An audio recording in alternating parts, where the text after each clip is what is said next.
The Emperor's New Clothes, a fairy tale by Hans Christian Andersen. Many years ago, there lived an emperor who was so terribly fond of beautiful new clothes that he spent all his money on dressing elegantly. He didn't care about his soldiers, didn't care about the theater or driving in the woods. All he cared about was showing off his new clothes. He had a dress code for every single hour of every single day, the entire week long. And just as people say of an emperor that he's in the council chambers, here they always said, he's in the dressing room. In the big city where he lived, everything was exceedingly pleasant, and every day scores of strangers appeared. One day, 2 swindlers arrived. They claimed to be weavers and said they know how to weave the most loveliest cloth imaginable. Not only were the colors and patterns extraordinarily beautiful, but the garments they sewed from the cloth had the peculiar property of being invisible to anyone who was unfit for his position or inexcusably stupid. "What lovely clothes they must be," thought the emperor. "By wearing them, I can find out which men in my kingdom are unfit for the positions they hold. I can distinguish the clever from the stupid.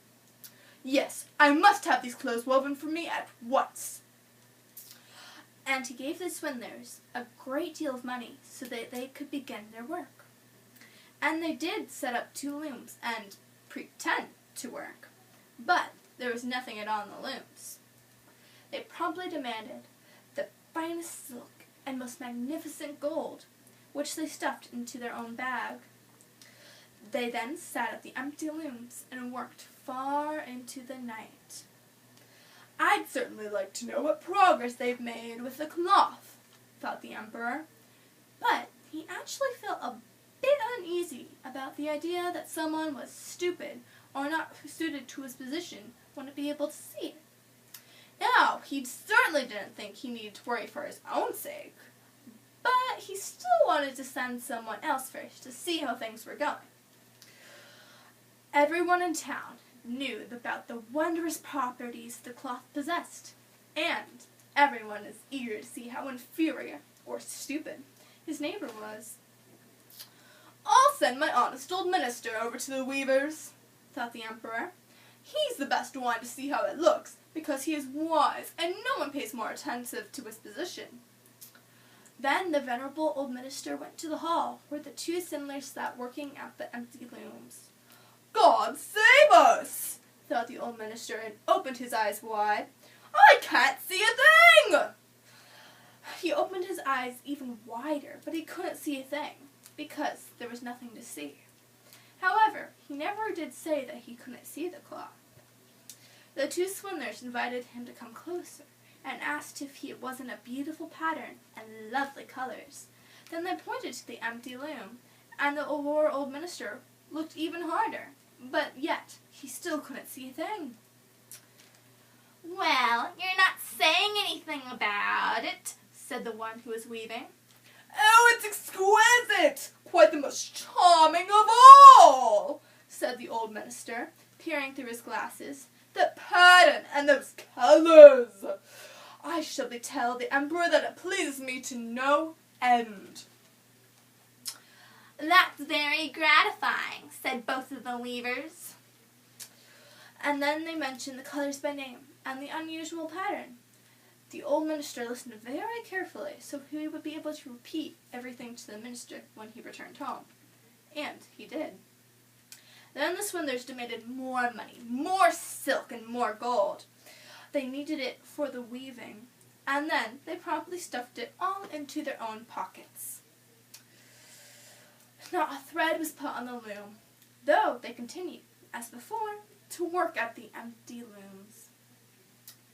The emperor then sent over another venerable official to see how the weaving was going, and whether the cloth would soon be finished. The same thing happened to him.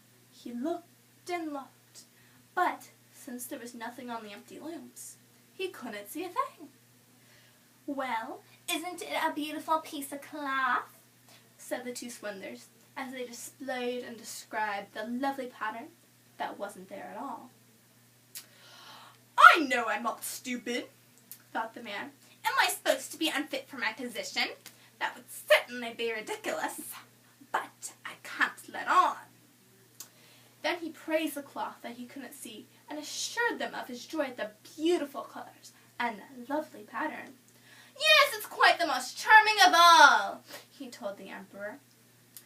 Everyone in town was talking about that magnificent cloth and all its wonderful properties.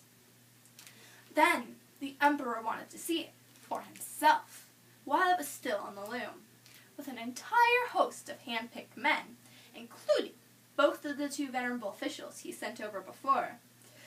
He went to visit the two cunning swindlers, who were now weaving with all their might, but without thread or yarn. Yes, isn't it magnificent? Said both of the venerable officials. Just look, Your Majesty! What a pattern! What colors! And then they pointed at the empty loom, because they thought that surely the others could see it. What's this? Thought the emperor. I can't see a thing! This is terrible! Am I stupid? Am I unfit to be the emperor? This is the worst thing that could have ever happened to me in my entire ruling. Oh, it's very beautiful, the emperor said. I give it my highest approval. And he nodded contentedly and looked at the empty loom. He didn't want to say he couldn't see a thing. The whole entourage he had brought with him looked and looked, but they could make no more sense of it than any of the others. Yet, like the emperor, they said, "Oh, it's very beautiful!" And they advised him to wear the splendid new clothes for the very first time at the great procession. It's magnificent, exquisite, excellent, passed from mouth to mouth. Everyone was so genuinely pleased. And yet, no one could ever see a single thing. The emperor awarded each of the swindlers a knight's cross and the title of weaving squire. The swindlers stayed up all night long, with more than 16 candles burning.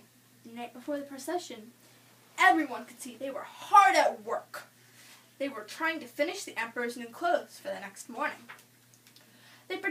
Eventually, the emperor came over to see the cloth and try it on before the ceremony. The swindlers pretended to take the cloth off the loom. They cut at the air with big shears and sewed the needles with no thread.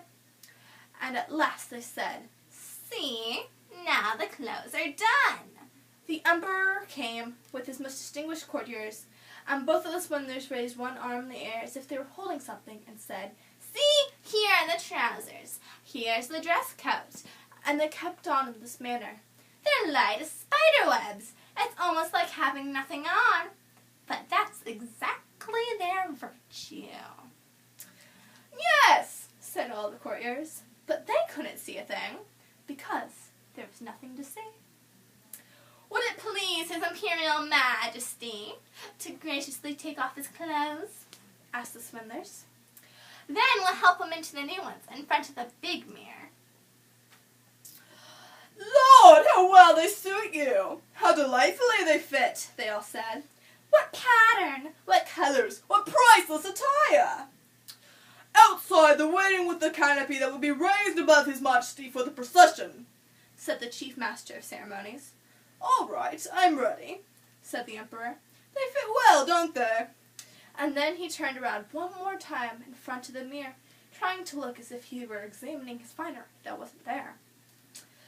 Then the emperor walked in the procession beneath the lovely canopy, and all the people on the street looked out their windows and said, "Look at our emperor's new clothes. They're beyond compare. How heavenly it all fits." No one wanted to admit that he couldn't see a thing, because then they would have been unfit for their position, or very stupid. "But he doesn't have anything on," said a little child. "Good Lord, listen to the voice of the innocent," said the father, and one person whispered to the next what the child had said. "But he doesn't have anything on!" The entire crowd at last.